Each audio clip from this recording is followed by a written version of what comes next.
Hi friends, কেমন আছো সবাই? আবার একটা ভিডিও নিয়ে এসেছি। এটা হচ্ছে এলজি 14 ইঞ্চি টিভি। তো এর প্রবলেমটা আগে দেখো, তারপর আমি তোমাদেরকে বলবো ডিটেলস। এর প্রবলেমটা দেখো, যে যে গ্রিন যে স্ক্রিনের মধ্যে দেখো একটা শ্যাডো আছে। এই শ্যাডোকে বলা হয় এএফসি প্রবলেম। ঠিক আছে, এটা হচ্ছে এএফসি প্রবলেম। এটা হচ্ছে এলজি 14 ইঞ্চি টিভি। আমি টিভি লাইনটা অফ করে দিয়েছি, দিয়ে আবার লাইন দিচ্ছি। দেখো প্রবলেমটা তোমাদের আরেকবার দেখাচ্ছি, তাহলে তোমরা বুঝতে পারবে। দেখো ছবিটা কিন্তু লম্বা হয়ে আছে, উপরে লোগোটা দেখলে তো দেখো এখনও শ্যাডোটা আছে। এটাকে বলে হয় এএফসি। ঠিক আছে, এটা হচ্ছে এর প্রবলেম। তো এই প্রবলেমটা আমি কীভাবে সলভ করব সেটা তোমাদেরকে ডিটেলস দেখাবো। ঠিক আছে, এবং কথাগুলো বলবো, কথাগুলো মনোযোগ দিয়ে শুনবে। এখানে ভোল্টেজের ব্যাপার আছে এবং কি পার্টস খারাপ আছে সেটাও বলবো, কিন্তু ভিডিওটা লাস্ট অবধি দেখবে, তাহলে কিন্তু তোমরা এটা শিখতে পারবে এবং বুঝতে পারবে। ঠিক আছে, তো ফার্স্ট আমাদের কি চেক করতে হবে এবং কোথায় কি ভোল্টেজটা চেক করতে হবে সেটা তোমাদেরকে পুরো পার্ট টু পার্টভাবে দেখাবো। তো চলো তোমাদেরকে আগে দেখাই। তো আমার পিসিবিতে আউটপুট কত ভোল্টেজ বেরোচ্ছে এবং ভার্টিক্যাল লাইনে কত আউটপুট ভোল্টেজ আসছে, ঠিক আছে, সেইগুলোকে ফার্স্ট মেপে নিতে হবে। মেপে নেওয়ার পরে এএফসির প্রবলেমটা আমরা খুঁজবো, কোথা থেকে কোন সেকশানের প্রবলেম সেটা খুঁজবো। ঠিক আছে, তো এইখানে তো অনেক সেকশান আছে, তো কোনটা এএফসির প্রবলেম সেটা আমাদেরকে আগে ফার্স্ট জানতে হবে। ভার্টিক্যাল লাইনের প্রবলেম কোথা থেকে হয় সেটা আগে জানতে হবে। এগুলো পার্ট করা আছে, তো এই পার্ট থেকে আমাদেরকে খুঁজে বের করে নিতে হবে যে এএফসির প্রবলেমটা কোথা থেকে হচ্ছে। ঠিক আছে, তো আমি টিভিতে লাইন দিয়ে দিয়েছি। লাইন দেওয়ার পর এবার আমাকে ভোল্টেজগুলো মাপতে হবে। যেখানে যা ভোল্টেজগুলো আছে তোমরা আমার কথাগুলো শোনো এবং মিটার দিকে ফলো রাখো। তো 13 ভোল্ট মাইনাস, তোমরা জানো নেগেটিভ থাকে এবং পজিটিভ ভোল্টেজ থাকে। 13 ভোল্টেজও থাকে এবং 14 ভোল্টেজও থাকে। ঠিক আছে, যে এটা ভার্টিক্যাল লাইনের সাপ্লাই, যে ভার্টিক্যাল যে আইসিটা আছে তার সাপ্লাই। তো এখানে 110টা 109 ভোল্টেজ আছে, তো এটা ঠিকই আছে। Output voltage 182। তোমরা আমার কথাগুলো শোনো এবং মিটারের দিকে ফলো করো। ঠিক আছে, তাহলে বুঝতে পারবে। এটা হচ্ছে ভার্টিক্যাল লাইনের 13 ভোল্ট প্লাস, আর এটা হচ্ছে 13 ভোল্ট মাইনাস। এই দুটো সাপ্লাই কিন্তু আইসিতে আসে। এই দুটোর মধ্যে যে কোনো একটা সাপ্লাই যদি না আসে তাহলে কিন্তু হরিজন্টালের মতন লাইট হয়ে যাবে, যেটাকে বলা হয় টিউবলাইটের মতন। ঠিক আছে, কথাগুলো কিন্তু বুঝতে হবে আগে। তো কোথাকার প্রবলেম সেটাও তোমাদেরকে বলবো ডিটেলস, তো ভালো করে দেখে নাও। তো পিসিবিটা আমি উল্টে নিয়েছি, এর প্রবলেমটা আমি আগে দেখে নিয়েছি।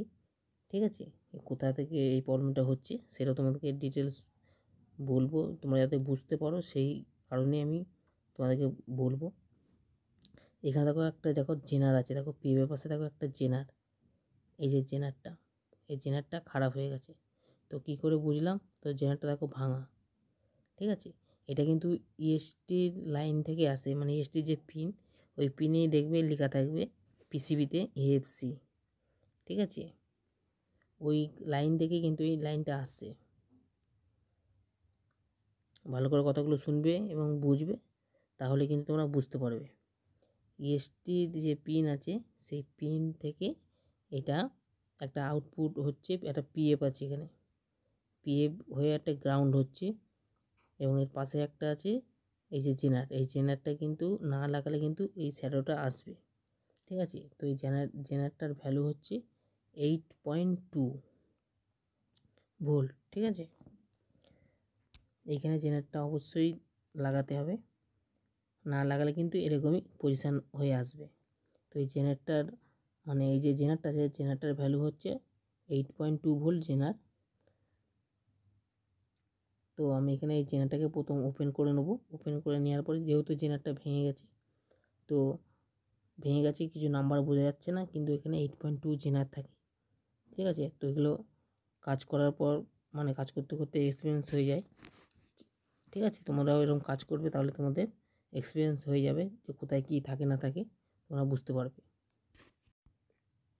ঠিক আছে। তো জেনারটাকে আমাকে প্রথমে খুলে নিয়ে এখানে আমি জেনারটা লাগাবো, লাগিয়ে দেখব যে আমার কাজটা সাকসেসফুল হলো কি না হলো। তো জেনারটা আমি খুলে নিয়েছি। তো একটা কথা, যারা তোমরা এই কাজটা শিখতে চাইছো ইলেকট্রনিক্সের যাবতীয় কাজ, তো আমার এই চ্যানেলে গিয়ে দেখতে পারো, ভ্যারাইটিস ধরনের কাজ আছে। ঠিক আছে, তোমরা যেরকম যেটা চাইছো সব ধরনেরই ভিডিও আছে, তোমরা চাইলে দেখে নেবে আমার এই ইউটিউব চ্যানেলের মধ্যে ইলেকট্রনিক্সের। তাহলে কিন্তু তোমরা কাজটা শিখতে পারবে। আর তোমরা যেসব কাজ বুঝতে পারবে না আমাকে অবশ্যই কমেন্ট করবে যে কোনো ভিডিওতে। তো আমি সেই কমেন্টের ভিত্তিতে তোমাদেরকে সেরকম একটা ভিডিও তৈরি করে দেবো, যাতে তোমরা ভিডিওটা দেখে কাজটা শিখতে পারো। ঠিক আছে। তো এই জেনারটা 2 খণ্ড হয়ে গেছে মধ্যেখান থেকে ভেঙে। তো এই যে এখানে যে 8.2 জেনারটা আমি নতুন এখানে লাগাবো, লাগিয়ে এখানে দেখব যে আমার কাজটা সাকসেসফুল হলো কি না হলো, এএফসি প্রবলেমটা আউট হয়েছে কি না হয়েছে। ঠিক আছে, তোমরা আমার কথাগুলো শুনবে এবং আমি যে কাজগুলো করছি, যেগুলো বলছি সেগুলো ফলো করো, তাহলেই কিন্তু হবে। তো জেনারটা চেঁচে নিচ্ছি এই কারণে, তো জেনারটা ভালো করে চেঁচে নিলে শোল্ডারটা ভালো ধরবে। ঠিক আছে, এই কারণে আমি চেঁচে নিই। জেনার বা রেজিস্ট্যান্স বলো যাই বলো, হালকা করে একটু চেঁচে নিলে শোল্ডারটা ভালো ধরে। তো এখানে আমি জেনারটা এবার সেটিং করে নেব। সেটিং করার পর এখানে লাগিয়ে আমি লাইন দেবো যে আমার এএফসিটা প্রবলেমটা সলভ হলো কি না হলো। তো তোমাদের সামনে আমি এটা করে দেখাচ্ছি, তোমরাও এটা ফলো করো এবং আমার কথাগুলো শুনবে, তাহলে কিন্তু তোমরা কাজটা শিখতে পারবে এবং বুঝতে পারবে। ঠিক আছে, আর এসব কাজ করার সময় কোনো তাড়াহুড়ো করবে না, তাড়াহুড়ো করলে কিন্তু কাজটা ভালো হবে না। ঠিক আছে, তো চলো আমার এখানে শোল্ডার করা হয়ে গেছে। তো যে লিডগুলো আছে সেই লিডগুলো আমি কেটে ফেললাম, দিয়ে এবার আমি লাইন দেবো। তো লাইন দিয়ে দেখবো যে আমার এএফসি প্রবলেম সলভ হলো কি না হলো।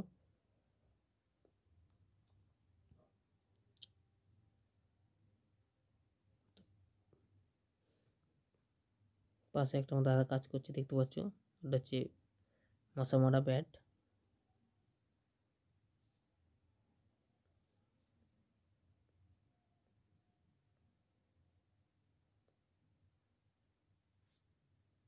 তো টিভিটা এবার আমি অন করব।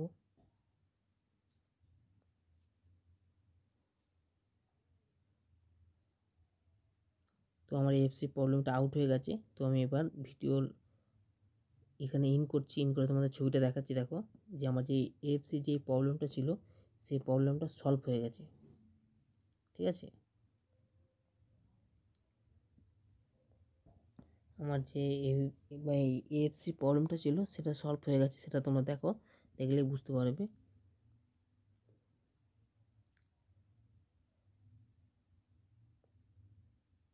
এ দেখো যে শ্যাডোটা আছে শ্যাডোটা কিন্তু আর নেই। তো আমি এখানে ভিডিও ইন করেছি। এই যে সেই জেনারটা 8.2 যে জেনারটা আমি চেঞ্জ করেছি, মানে যে জেনারটা খারাপ ছিল, এই যে দুভাগে ভাগ হয়ে গেছে জেনারটা। ঠিক আছে, এই প্রবলেমটা কিন্তু এই জেনারটাই ছিল, শুধু এখান থেকেও মানে যে হয় বলে বলবো না। তোমরা যখন এরকম প্রবলেমটা আসবে ওই এএফসির লাইনটা চেক করবে, চেক করলেই কিন্তু তোমরা কাজটা সলভ করে ফেলতে পারবে। ঠিক আছে, তোমরা যদি লাইন বাই লাইনে যাও কাজটা করো, তাহলে কিন্তু তোমরা কাজটা এক চান্সে ধরে ফেলবে। আগে জানতে হবে কোন সেকশানের প্রবলেম এবং কোথায় গেলে কাজটা পুরো একদম আমি সাকসেসফুল হব, সেটাকে ফার্স্ট জানতে হবে, তাহলে কিন্তু তোমরা কাজটা শিখতে পারবে। আর যদি মানে এর যে সব জিনিসের একটা ভাগ ভাগ আছে, সেই ভাগ যদি তোমরা না জানতে পারো তো গোটা ভোটই হাতড়াবে, কিন্তু কাজটা শিখতে পারবে না। আগে জানতে হবে যে কোন সাইডের প্রবলেম। ঠিক আছে, ভার্টিক্যাল লাইন হলে ভার্টিক্যাল লাইনের যেইটুকু আছে পিসিবিতে সেইটুকু আমি খালি হাত দেবো, আর আদার্স কোথাও হাত দেবো না।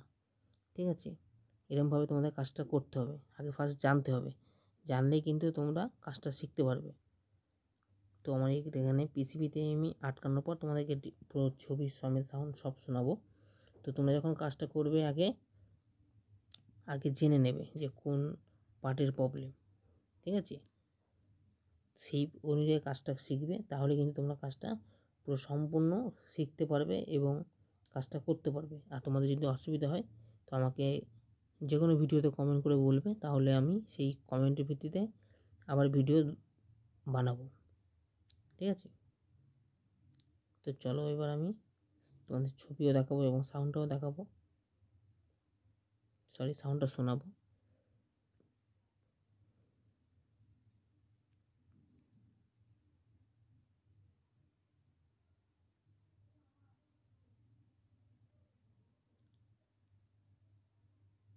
তো টিভিতে লাইন দিয়ে দিয়েছি, লাইন দেওয়ার পর এবার ছবিটা এলে তোমাদেরকে দেখাবো। দেখো গ্রিন স্ক্রিন,